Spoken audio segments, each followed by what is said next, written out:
హరే కృష్ణ అండి, పద్మావతి కిచెన్కి వెల్కమ్ అండి. ఈరోజు మీకు హైలీ ప్రోటీనైజ్డ్ ఫుడ్ అండి, కందిపొడి చెప్తున్నాను. యూత్ చాలా ఇష్టపడి తింటారు. ఇందులోని ఏమి లేకుండా అన్నీ డ్రైగా వేడి చేసుకొని అంటే ఫ్రై చేసి మిక్సీ తిప్పుకుంటాము. అయితే దీనికి ఎలా మెజర్మెంట్స్ తీసుకుంటాం అంటే నేను ఈ గ్లాస్ తీసుకున్నానండి, ఇది పావు. దీని ఏంటంటే 2:1:1 అండి. అంటే ఈ గ్లాస్ తోటి ఇలా నిండా ఇలాగా 2 కందిపప్పు కొలుస్తున్నాము. అంటే మీరు ఏ కప్ అయినా కొలుచుకోవచ్చు. 2:1:1 అండి కొలత.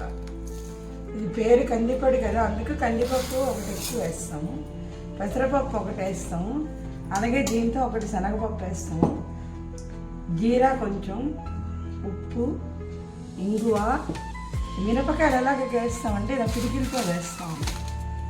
పిడికిలతో లెక్క వేసుకుంటే ఇలాగా, లేదా మీకు కొల కావాలంటే ఇలా వేసుకోవచ్చు. ఇలా గ్లాస్తో కొలిస్తే 4 గ్లాసులు కదా,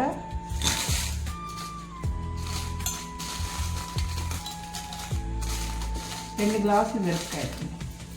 మీకు ఇంకా స్పైసీగా అనిపిస్తే కొంచెం తగ్గించుకోవచ్చు.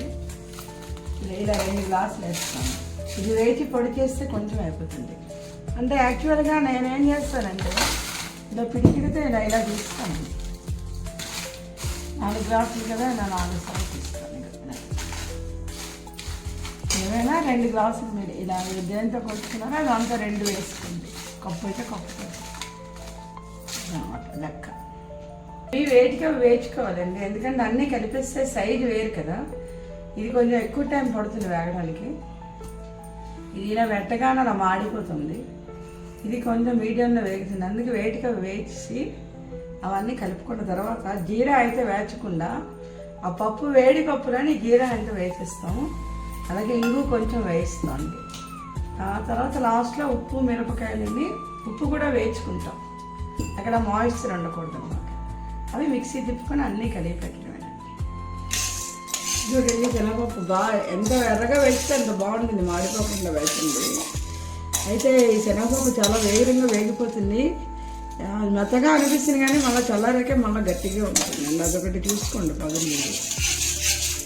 ఇది ఈ కలర్ వచ్చే వరకు వేచాలండి. బాగా ఎర్రగా వేచితే రుచి బాగుంటుంది.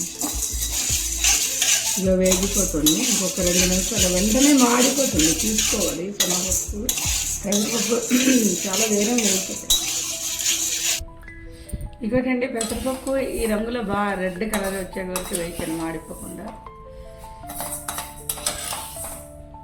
అలాగే కందిపప్పు కూడా వేసాను. ఏ కలర్ వచ్చింది చూడండి. ఇప్పుడు ఇందులోనే ఉప్పుని ఎండుమిరపకాయలు వేయించుకోవాలి.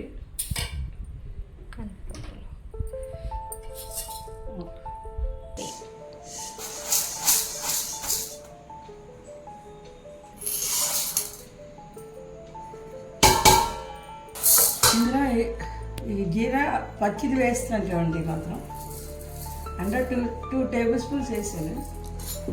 ఇది ఇలా కింద మీద కలిపిస్తే ఆ వేడికి అది ఆరోమా వచ్చేస్తుంది మీకు. అలాగే ఇంగువ మేము వేసుకుంటాం. మీకు ఇంగువ వాసన నచ్చకపోతే మానండి, మాకు ఇంగువ ఇష్టం.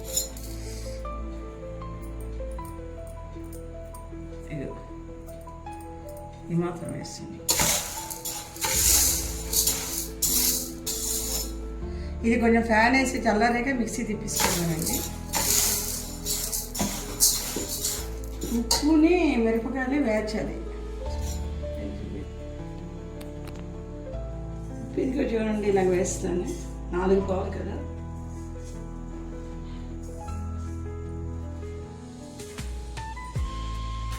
కొంచెం వేసాను.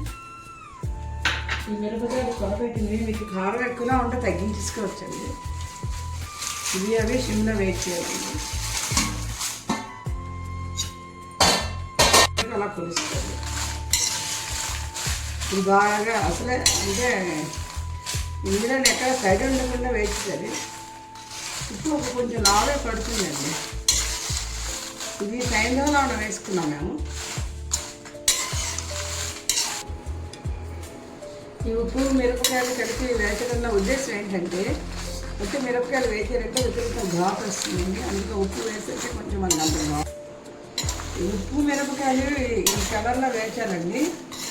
అయితే ఈ ఉప్పు ఎందుకు ఇందులో కలిపి వేచుతూ ఉంటే మనకి మిరపకాయ వేసినప్పుడు ఎక్కువ ఘాటు రాకుండా అది కొంచెం మనకి అంటే ఘాటు తక్కువ ఉంటే కానీ రెండు కలిపి వేస్తుంది. ఒకటి అందులో మాయిశ్చరీ గట్టా ఉంటే మనకి నిలవదిగా ఉంటుంది కదా, పాడవుతుంది.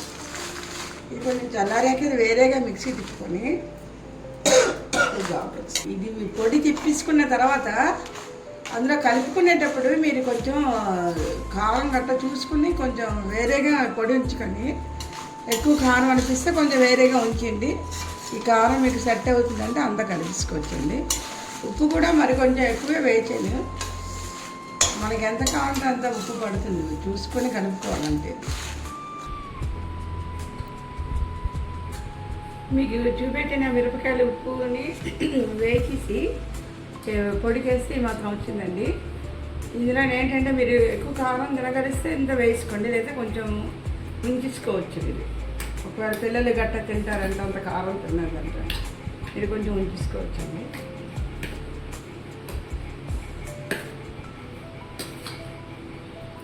ఇక నేనైతే కొంచెం మాత్రం ఉంచేస్తున్నాను. రుచి చూసుకొని కలిపివచ్చు. కొన్ని మిరపకాయలు కారం ఎక్కువ ఉంటాయి, కొన్ని కారం పెరగదు, అంటే రంగు కనిపిస్తుంది కానీ కారం.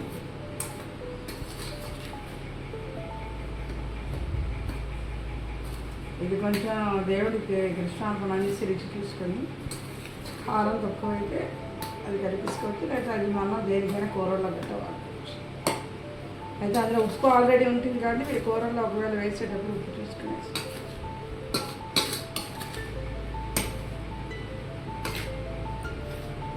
ఇలా కింద మీద కనిపిస్తుంది. ఇది అంటే మీకు మిరపకాయల కారం ఇంకా బాగా కలవలేదంటే ఇది మరొకసారి మిక్సీ తిప్పించుకోవచ్చు అండి. లైట్ ఇలా కొంచెం కొంచెం వేసి తిప్పించుకోవచ్చు, లేదా అదే కలిసిపోతుంది. అంటే ఒక దగ్గర కలిసి ఒక దగ్గర కలవలేదన్నమాట.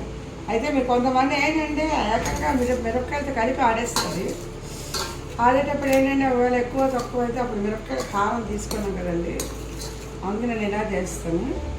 ఆ తర్వాత ఈ రేషియో కూడా ఒక్కొక్కరు కందిపొడి అంటే ప్యూర్ కందిపప్పు చేస్తారు. ఒక కప్పు కందిపప్పు, ఒక కప్పు పెసరపప్పు, ఒక కప్పు శనగపప్పు ఇలా కూడా చేస్తారు. అయితే మేము ఈ ఫ్లేవర్ బాగుంటుంది. శనగపప్పు పెసరపప్పు ఒక్కొక్కటి వేసి కందిపప్పు రెండు వేస్తే కందిపొడి అన్నందుకు దాని డామినేషన్ ఎక్కువ ఉంటుంది.